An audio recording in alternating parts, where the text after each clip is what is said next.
All right, we're back. Discipline to Win, episode 18. Today we're going to talk about everybody that has an idea out there and they don't know what to do with it. We're going to talk about how you can foster that idea, take it to action stage, and then really get it across the finish line in the execution stage. But before we really get into that, we wanted to talk about, our last episode, episode 17. Obviously, we had Joey Chestnut on the podcast, and he's all over the news recently in the past week or so because Major League Eating took a stance to not allow Joey to, really eat in the big event on the 4th of July.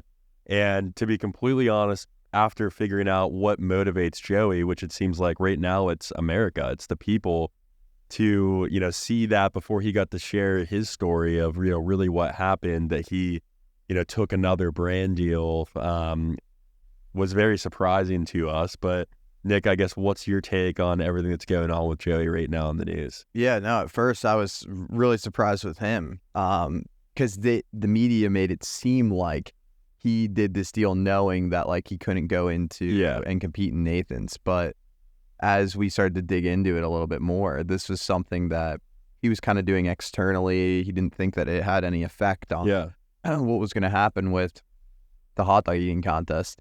And they kind of shut him out, to where I think it was a terrible move on like Nathan's and Major League Eating and whatever, because I can tell you I'm not watching it. Like I don't want I'm not watching some dude eat 30 hot dogs. Yeah. Like I'm watching it to see him. He's gonna break the world record. Yeah, see if he's gonna break the world record. I mean, we could throw like there's people I could think of that can get up there and like eat 30 hot dogs. Yeah.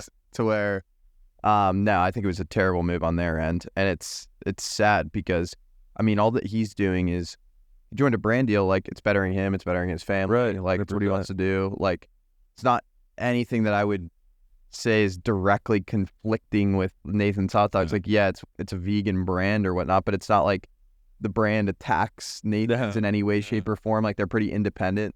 Yeah. To where it's sad.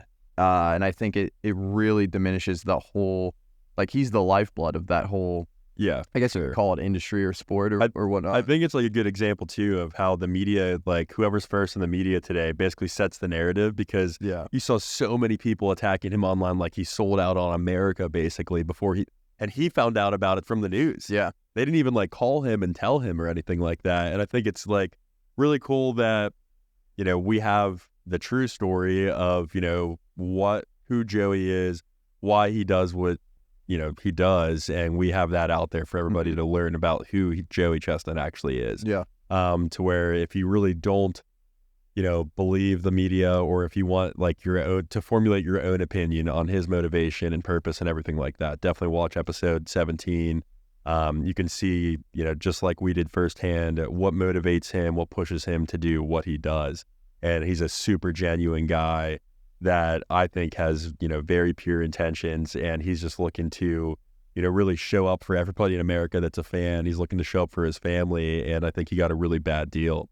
And looking at it from a business standpoint, like I'm sure the ad spots for the 4th of July on ESPN were sold like a year ago, if not longer, to where they were sold with the current ratings in mind that Joey brings to the table, to where everyone now knows he's not going to be competing. I guarantee you their viewing's down 70. I mean, he's the show. Yeah. Like their ratings have to go down 75, 80%, which from a business standpoint, like, I mean, those ad spots are already bought and sold, but on a go for it basis, they're not going to be able to get nearly the amount of money for ads. To where ESPN, I got to imagine, is not going to be happy with how this turns out. No. Because the last, 15 years, it's like a big national event on ESPN where they're generating money from the ad spots, to where now I got to believe like the value is going to go way down to where it might not even be on ESPN going forward. Yeah. So I think like bad decision from, Nathan's and MLE, and like I got to imagine ESPN's pissed. I know like all of the people in America are pissed because they love Joey. He's like just a great, honest dude. And like now he can't spotlight that. But to give, Joey some, advertising here, if you want to check him out, he's going to be live on Netflix on Labor Day to do a one-on-one contest with Kobayashi. So that's going to be really cool. Yeah. He was talking with us. We obviously didn't mention it until it went public, but he was talking with us about it when he was here. So we were super excited about it. And you'll get to watch Joey live on Netflix. So tune into that. And we really appreciate Joey being on the podcast. It was cool to spend some time with him. He's a great guy. I think that, really, he's obviously become a household name in America, and I think he'll probably stay there. Yeah, definitely.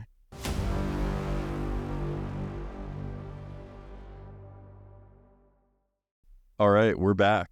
Discipline to Win, episode 18. Today we're going to touch on something that I would say is pretty common that everybody has at some point in their life, but it usually just dies and never actually comes to fruition. We're going to talk, how do you have an idea, foster that idea, actually take action on it, and then take it to the last stage, which is execution, and bring that idea into the reality and turn it into something worthwhile. Mm-hmm. So Nick, I guess, we've obviously known each other for 2.5 years now. We've probably had 100 ideas in those 2.5 years, and a lot we've actioned, a lot we had to abandon because we actioned it, figured out, hey, this didn't work, won't work. Mm-hmm. A lot we brought to execution. From your perspective, I guess, from coming from a place in business and a place in the world where people have ideas, but a lot of time you can't do anything with it. What was the first, I would say, in our business relationship, the first idea you think that you saw come to fruition, and what's the first time that your mind kind of got opened up to, wow, we can actually come up with anything and just take action and do it? I think it was, at least for our specific business, when we got into the acquisition space, when we did our first acquisition and then we failed at a couple, but then we learned okay, this is kind of the way that we have to go about doing this, and this is how we're going to put it in place. And in our specific, it wasn't any product development or anything like that. It was more of a system development. Or services. That we kind of put in place and understood the infrastructure of how to put it into action. But I mean, even before we get into, because we have a massive idea going on right now that we're putting into action. We're getting all the ducks in a row and all the information, but starting with the idea, there's endless amounts of people that probably have billion-dollar ideas that 100%. They're either sitting around drinking coffee or at a bar or doing whatever, that may be great ideas, but they never come to life. Or it's the classic, you had this idea 2 years ago, and then you see somebody else who came out with the exact same thing. And you go, shit, I missed it. Exactly. I missed my window. And you're like, oh no, they stole my idea. But there's so many people. Yeah, we've all heard people that say oh, I thought of that 10 years ago. Yeah. So the number one thing I think, to start with having an idea is you're solving a problem, right? So you're either looking at what's something that's going on right now that's an inefficiency, or what's something going on right now that we can make better for everyone who's involved in that space. So you look at, I'll even go with a company like Uber, an idea where, okay, if you're not in a major metro area, or you're not in New York City where taxis they're so prevalent, how can I get from one place to another without actually physically driving, or calling a taxi company and waiting for an hour, or having to plan it. You looking at an idea like that, where that was a major inefficiency, and now Uber is just second nature. You need to get anywhere and you don't have a car, or you've been drinking or whatever it is. It's the most reliable. Yeah, it's so reliable. And it's so consistent.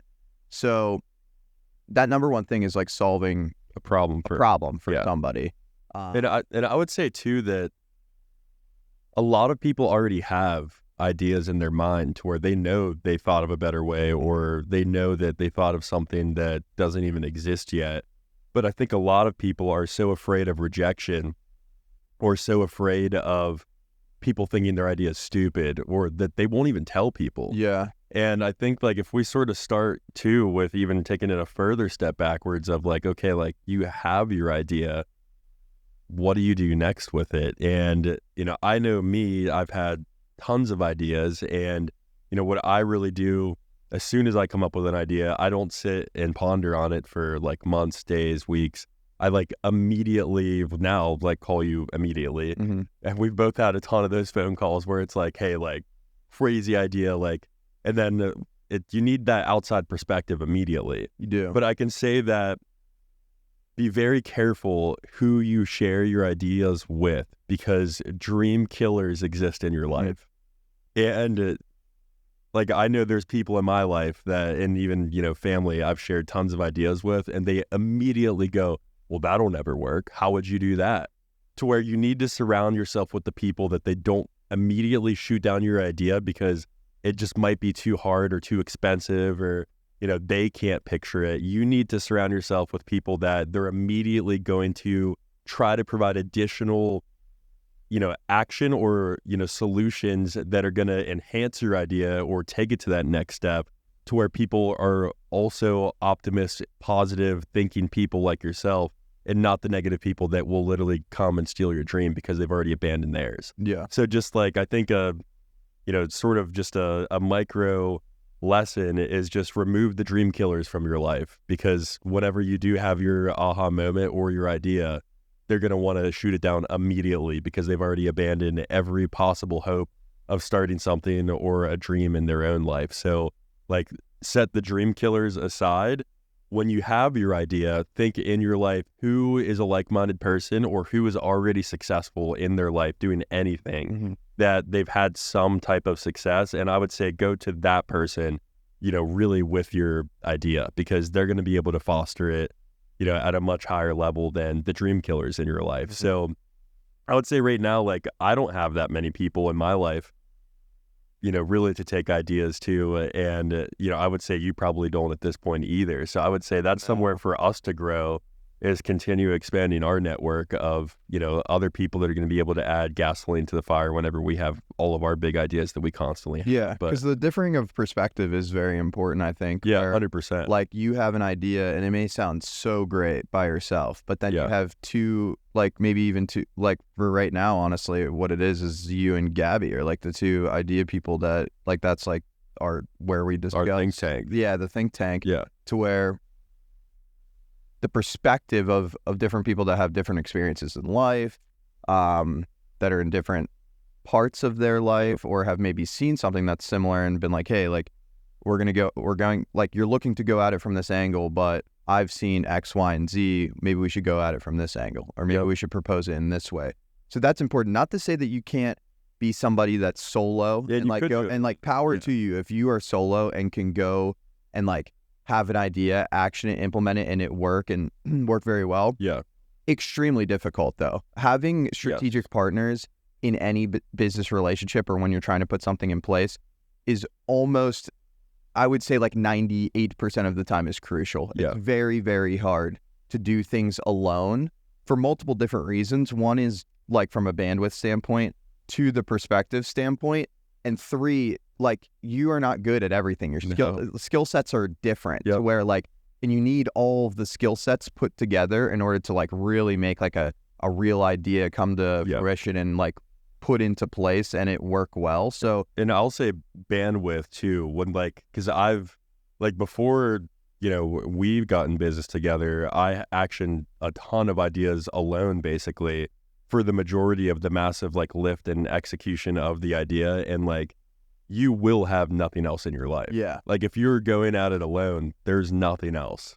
Like, everything else suffers. Yeah. Like, the slightest possibility of balance, like, it does not exist when you're actioning big ideas alone, to where, and I would say, like, you do need, friends and family in your life, I think, to be the healthiest version of yourself. We spent a whole episode talking about balance, but I think that if you, for the long haul, most people can't be an Elon Musk and action stuff, like massive action alone for decades. Like, most people, they'll probably kill themselves, like, of just their body will like eventually give out. Yeah. To where I think long term, if you want to be able to action ideas at a consistent rate throughout your life, you definitely need a team. Yeah. 100%. And I'm not talking like people that work for you. I'm talking about like partners and like people that you like truly trust and you want to build with. I think way more output and opportunity doing that than trying to do something alone. Totally. Because with any idea that you have, whether it be a product, whether it be a new service, you're looking to, like, the only way that the idea spreads is with network and with other people knowing. So if you have other strategic partners in place, they may have this connection of like, let's say you're doing a different, like you're creating a product. They might be like, hey, I have a my friend's uncle has like manufacturing connections in this country and like already produces like this type of clothing, and you're looking to do this, like, okay, boom, like you've established like possible manufacturing connections. Or like, hey, this person, they've built a successful brand in the US from like a marketing standpoint and are like really good at like online marketing and social media management. Like, boom, okay, you have that like kind of taken care of, and like at least a guide path of that. You're not trying to figure everything out, because that's where it can get not only extremely time consuming, but like you said, when you're by yourself, like you have to figure out every single thing. So like the product, the service aspect, the marketing, the money, brand, the money, like everything, the infrastructure. So like if you're trying to do that all alone, one, it's going to be ridiculously hard on you. Two, it's going to take time. And the number one thing when you have an idea is you don't have time, because somebody's going to come take your idea if you are waiting years to go ahead and put it in place. Like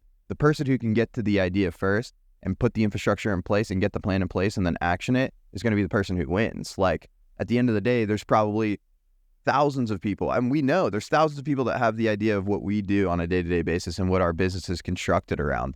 They have never actioned it, or they've been waiting too long because they want like the absolute perfect way to go about it or the perfect team or whatever it is. Like if you are not first, you're going to get smoked, like in any space where you're trying to create something and trying to create a better efficiency than what currently exists. So, but yeah, so the idea phase, like constructing the idea, strategic partners, stay away from the pessimist people that are just going to try to steal your dream. Exactly. Yeah. And then I think the next phase of that is the action phase. So I guess you can kind of start out on like what that action phase looks like. Yeah. The biggest, I would say, advantage we have over companies much larger than us that have more resources is our ability to take action very fast, because we have no bureaucracy holding us back from being able to take action. I would say, like, honestly, that's where private companies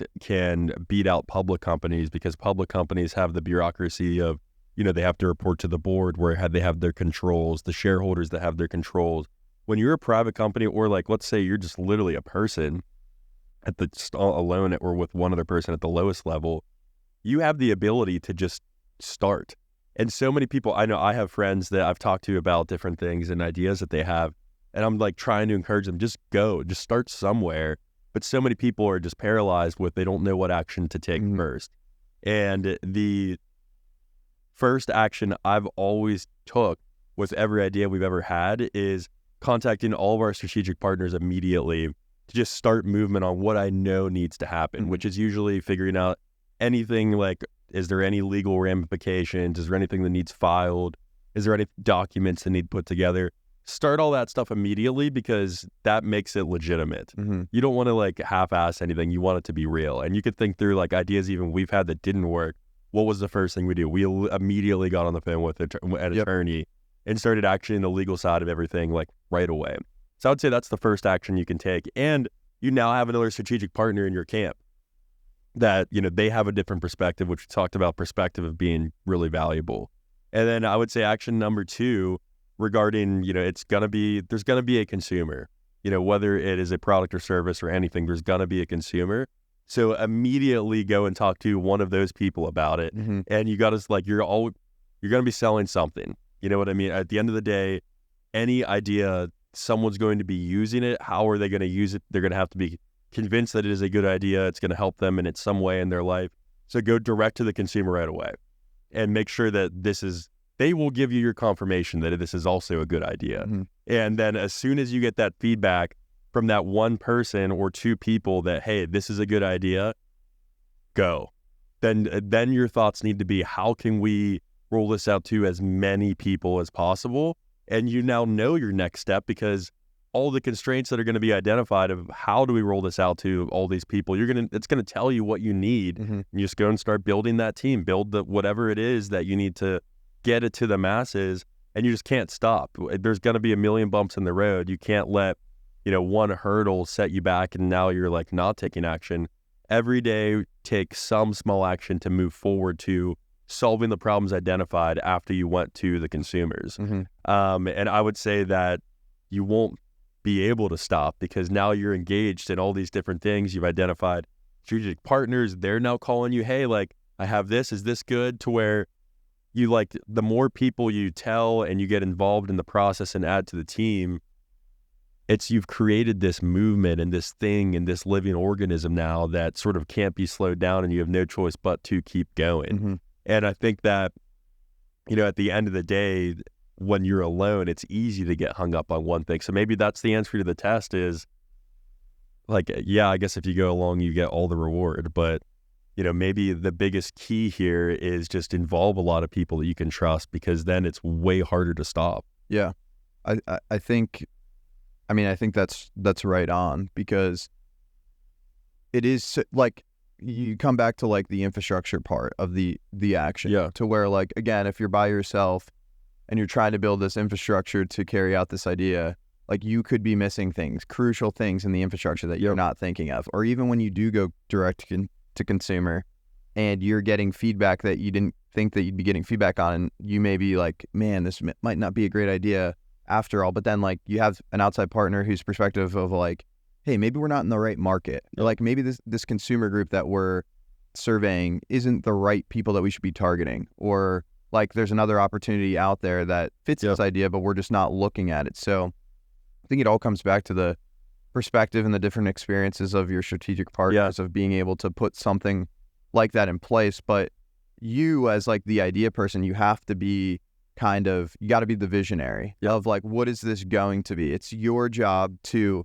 not just, and we just did this exercise last week of, like, we had this idea, we're running it through, like, legal's working on it now, CPAs are working on it now, we're fielding interest from the public, we're doing all of those things, but we're not thinking, like, okay, well, what's this going to look like in 30 days? Like, we're doing exercises of, what's this look like in, like, Q1 of 25? What's this look like in Q3 of 25? What's our infrastructure look like? What's it look like 10 years from now? Yeah, what do the numbers look like? What's our capital need? Like, you have to be, like, that forward thinking, because if you're just thinking about, like, the next 30, you're going to get smoked, because, like, you'll get lost in, like, the day to day, and you're not going to, you'll never get to where you're going to push it forward, because you have to keep putting gas on the fire if you want to, or else you get stuck. Like, a lot of people, there's a lot of people in this world right now that have small businesses that had great ideas, but they just got stuck because they just couldn't keep the gas on the fire, and they couldn't keep it going, or they, like,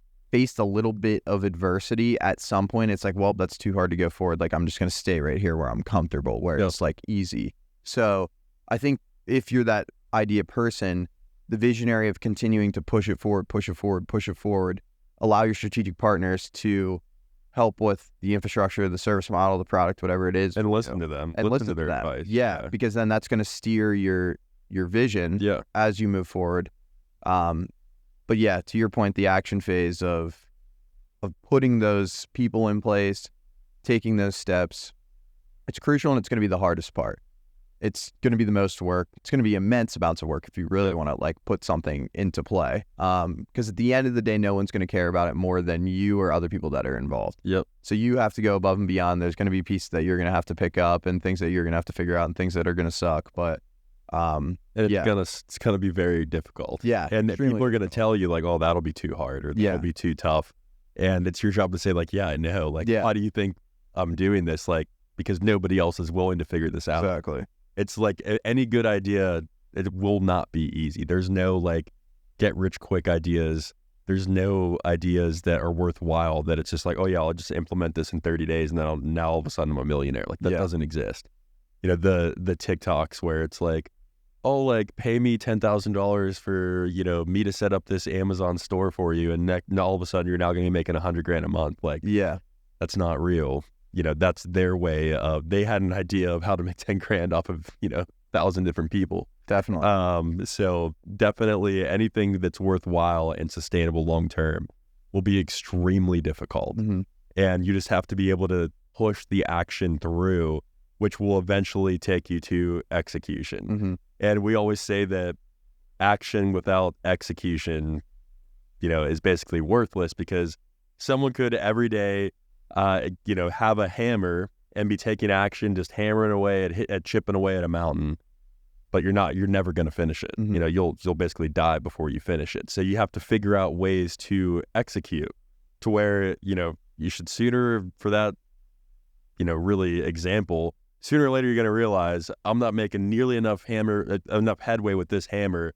I need to get me this giant boring system to get through this mountain. Mm-hmm. If you translate it to someone's idea or someone's business, like if you are taking action and it's not working, it's your responsibility to whatever your team is, or, you know, whoever your partners are or your consumers, to be able to pivot, to take it to execution, to say, you know what, after 30, 60, 90, you know, 180 days, realize this action isn't going to get the job done. You got to figure out how to get it to the execution phase to take it to completion. And that's your responsibility and nobody else's. Yeah. Because you can't blame external factors for your fault. The worst thing that people do is like, oh, well, I don't have the right talent, or I don't have the right people, or I don't have the right infrastructure. Your problem. Right. All your problem. We sit with grown men all the time, and it is hilarious. Like, nobody helped me. 50 or 60-year-old men.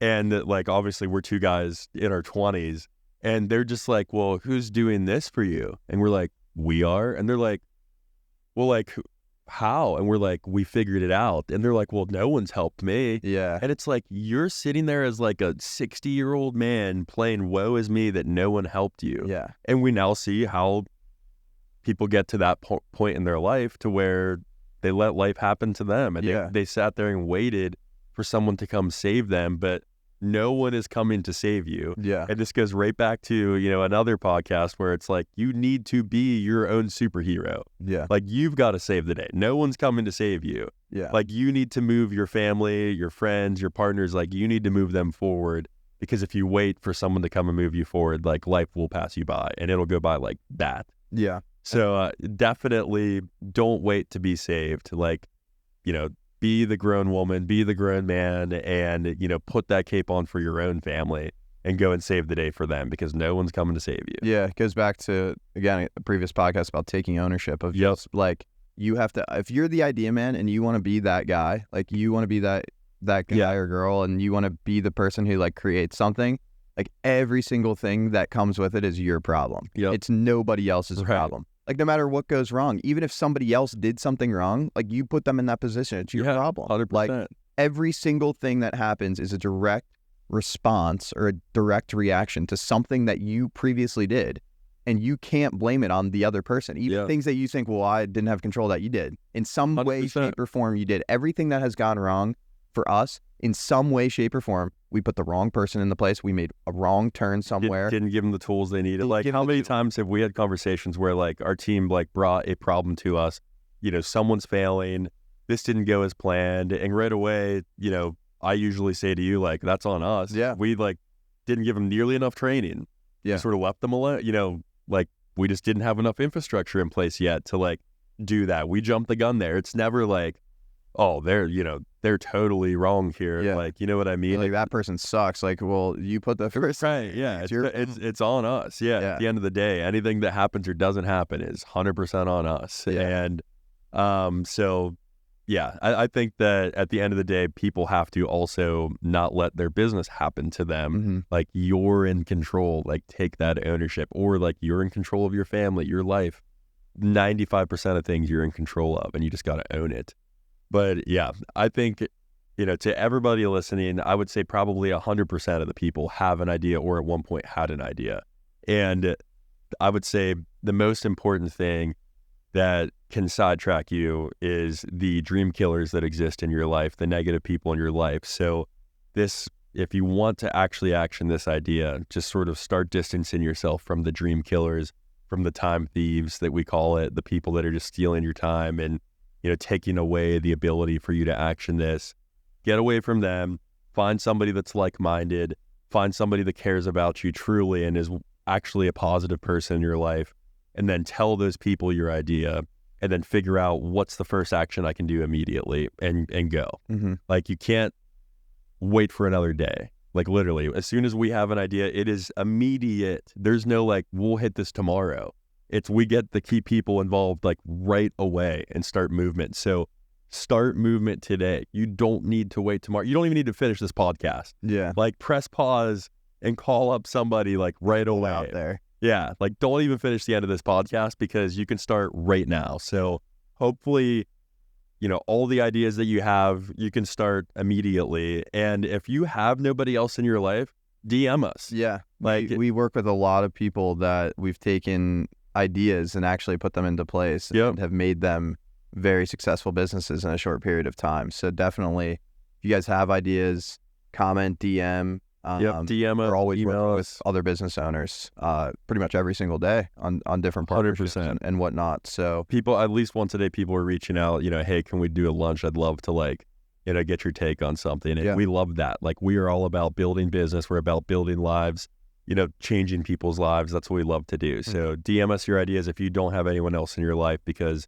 you're a part of this, sort of tribe that we're building with Discipline to Win. So if you've been following us now, we care about you and we'll help you succeed. Awesome. So till next time, appreciate it.